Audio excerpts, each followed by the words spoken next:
नमस्कार दोस्तों, एक बार फिर आपका स्वागत है हमारे इस YouTube चैनल पर। आज हम बात करने जा रहे हैं बिटकॉइन के बारे में।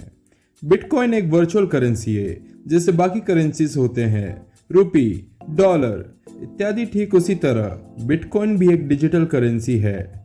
ये बाकी करेंसी से बिल्कुल अलग है क्योंकि बिटकॉइन को ना ही हम देख सकते हैं और ना ही उसे पैसों की तरह छू सकते हैं।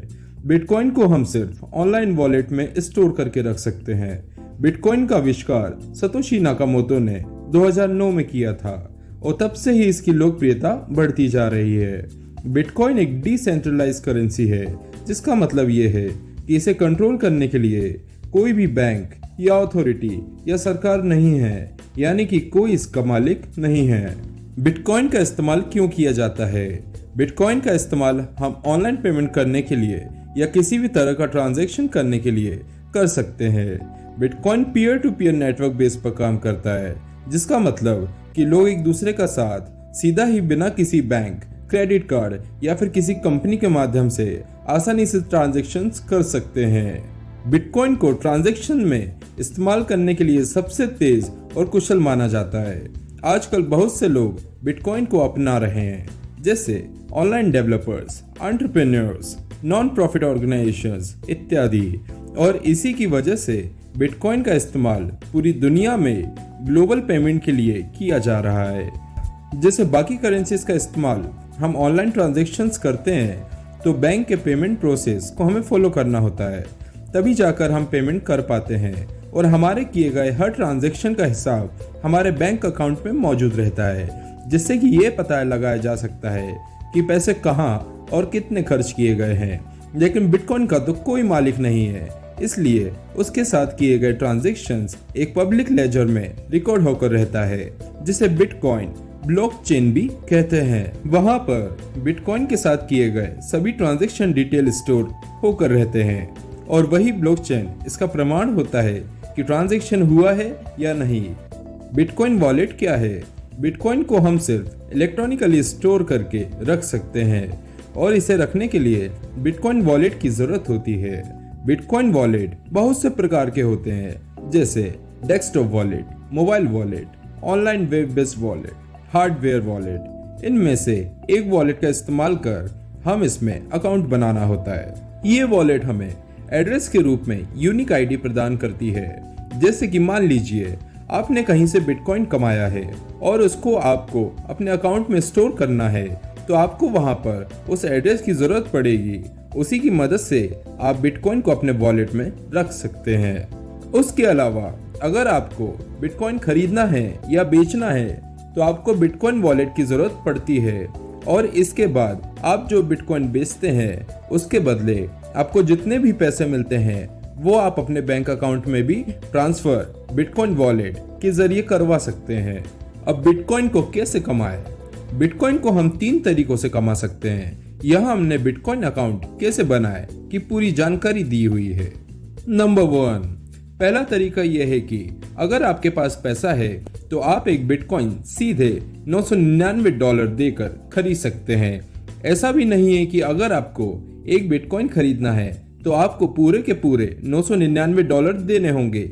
आप चाहें तो बिटकॉइन की सबसे छोटी यूनिट सातोशी भी खरीद सकते हैं। जैसे हमारे भारत में 1 रुपए में 100 पैसे होते हैं, ठीक उसी तरह एक बिटकॉइन में 10 करोड़ सातोशी होते हैं। तो आप चाहें तो बिटकॉइन की सबसे छोटी रकम सातोशी खरीद कर धीरे धीरे या उससे ज्यादा बिटकॉइन कमा कर सकते हैं। जैसे हमारे भारत में 1 रुपए में 100 पैसे होते हैं, ठीक उसी तरह एक बिटकॉइन में 10 करोड़ सातोशी होते हैं। तो आप चाहें तो बिटकॉइन की सबसे छोटी रकम सातोशी खरीद कर धीरे धीरे 1 या उससे ज्यादा बिटकॉइन जमा कर सकते हैं। जब आपके पास बिटकॉइन मौजूद हो जाएगा तो और उसका प्राइस बढ़ जाएगा, तब आप उसे बेचकर ज्यादा पैसे कमा सकते हैं। नंबर 2, दूसरा तरीका यह है कि अगर आप ऑनलाइन किसी को कोई सामान बेच रहे हो और उस खरीदार के पास अगर बिटकॉइन मौजूद है तो उससे आप पैसे के बदले में बिटकॉइन ले लो। ऐसे में आप उन्हें वो सामान भी बेच देंगे और आपको बिटकॉइन भी मिल जाएगा जो आपके बिटकॉइन वॉलेट में स्टोर होकर रहेगा। आप चाहे तो बाद में उस बिटकॉइन को दूसरे व्यक्ति को ज्यादा दाम में बेचकर मुनाफा भी पा सकते हैं। नंबर 3, तीसरा तरीका है बिटकॉइन माइनिंग का। इसके लिए हमें हाई स्पीड प्रोसेसर वाले कंप्यूटर की जरूरत पड़ेगी, जिसका हार्डवेयर भी अच्छा होना चाहिए। हम बिटकॉइन का इस्तेमाल सिर्फ ऑनलाइन पेमेंट करने के लिए करते हैं, और जब कोई बिटकॉइन से पेमेंट करता है तो उस ट्रांजैक्शन को वेरीफाई किया जाता है। जो इन्हें वेरीफाई करते हैं उन्हें हम माइनर्स कहते हैं, और उन माइनर्स के पास हाई परफॉर्मेंस कंप्यूटर और जीपीयू होता है, और वो इसके जरिए ट्रांजैक्शन को वेरीफाई करते हैं। वो ये वेरीफाई करते हैं कि ट्रांजैक्शन सही है या नहीं, या उसमें किसी तरह की हेराफेरी तो नहीं की गई है। इस वेरिफिकेशन के बदले उन्हें कुछ बिटकॉइंस इनाम के तौर पे मिलता है, और इस तरीके से नए बिटकॉइन मार्केट में आते हैं। ये कोई भी कर सकता है। इसके लिए हाई स्पीड प्रोसेसर वाले कंप्यूटर की जरूरत पड़ती है, जिसे खरीदना हर किसी के बजट में नहीं होता। जैसे हर देश में करेंसी को एक साल में छापने का एक सीमा होता है, आप बस इतने नोट एक साल में छाप सकते हैं, तो ठीक उसी तरह बिटकॉइन के साथ भी कुछ सीमाएं हैं कि 21 मिलियन से ज्यादा बिटकॉइन मार्केट में नहीं आ सकते। यानी कि बिटकॉइन की सीमा बस 21 मिलियन है, उससे ज्यादा बिटकॉइन कभी भी पाए नहीं जाएंगे। अभी की बात करें तो मार्केट में करीबन 13 मिलियन बिटकॉइन आ चुके हैं, और नए बिटकॉइन जो हैं वो अब माइनिंग के जरिए आएंगे। बिटकॉइन इस्तेमाल करने के फायदे क्या हैं? नंबर 1, यहाँ पर आपका ट्रांजैक्शन फ्री क्रेडिट कार्ड और डेबिट कार्ड से पेमेंट करने के मुकाबले बहुत ही कम होता है। नंबर 2, बिटकॉइन को आप दुनिया में कहीं भी और कभी भी भेज सकते हैं बिना किसी परेशानी के। नंबर 3, यहाँ पर बिटकॉइन का अकाउंट ब्लॉक नहीं होता, जिसे कभी कभी किसी कारण से बैंक हमारे क्रेडिट या डेबिट कार्ड को ब्लॉक कर देता है, तो वो समस्या यहाँ नहीं होती। नंबर 4, अगर आप लॉन्ग टर्म के लिए बिटकॉइन में इन्वेस्ट करना चाहते हैं तो आपको इससे काफी फायदा हो सकता है, क्योंकि ऐसा रिकॉर्ड में देखा गया है कि बिटकॉइन की कीमत जो है वो बढ़ रहा है, और आगे चलकर हो सकता है आपको इससे बहुत फायदा मिले।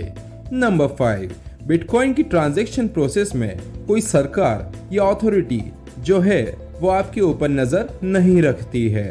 तो बहुत से लोग हैं जो इसका इस्तेमाल गलत काम करने के लिए भी करते हैं, तो ये उनके लिए फायदेमंद होता है। बिटकॉइन इस्तेमाल करने के नुकसान क्या है? नंबर 1, यहाँ पर बिटकॉइन को कंट्रोल करने के लिए कोई अथॉरिटी, बैंक या सरकार नहीं है, तो इसकी वजह से बिटकॉइन की कीमत में काफी उतार चढ़ाव भी होते हैं, तो ये थोड़ा सा रिस्की हो जाता है। नंबर 2, अगर आपका अकाउंट कभी हैक हो जाता है तो आप अपने सारे बिटकॉइंस खो देंगे, और इसे वापस कभी नहीं लाया जा सकेगा। बिटकॉइन कैसे खरीदें? आप बिटकॉइन की खरीदारी सोने के जैसे ही खरीद कर सकते हैं, वो भी इंडियन करेंसी में। तो चलिए जानते हैं कि भारत में ऐसे कौन से वेबसाइट्स हैं जहां से हम बड़ी आसानी से बिटकॉइन खरीद सकते हैं, वो भी अपनी ही मुद्रा में। यहाँ इन वेबसाइट्स में आप बड़ी आसानी से इनकी मौजूदा कीमत देख सकते हैं, वो भी रियल टाइम में। अगर आपको बिटकॉइन कैसे खरीदने की जानकारी विस्तार में चाहिए तो ये देखिए। Number 1, Unocoin. Number 2, Zebpay. Number 1, Unocoin.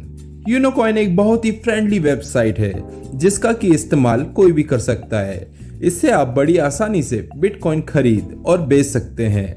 Unicoin में ऐसे बहुत से फीचर्स हैं जो कि इसे दूसरों से अलग बनाती है।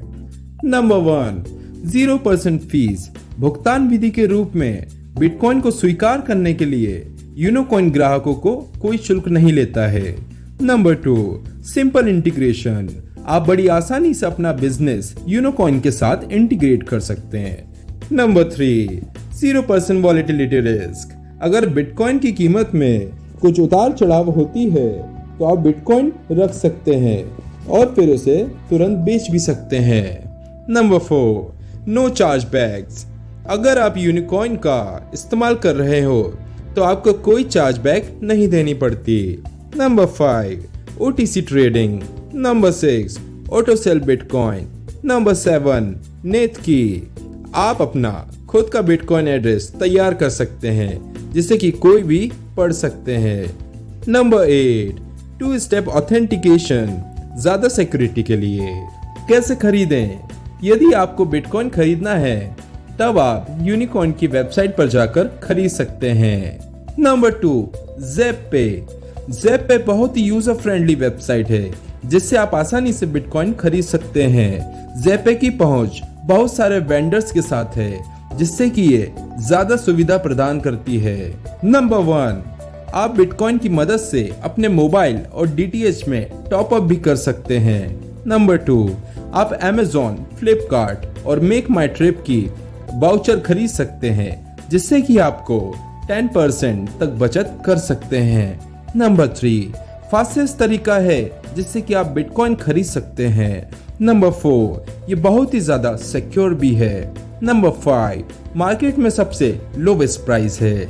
नंबर 6, ऐप का इस्तेमाल कर आप मोबाइल भी खरीद सकते हैं। मैं आशा करता हूँ कि ये वीडियो भी आपको जरूर अच्छी लगी होगी। अभी तक आपने हमारे चैनल को सब्सक्राइब नहीं किया है तो इसे अभी जाकर सब्सक्राइब करें और इस वीडियो को जितना हो सके उतना ज्यादा से ज्यादा शेयर करें। धन्यवाद।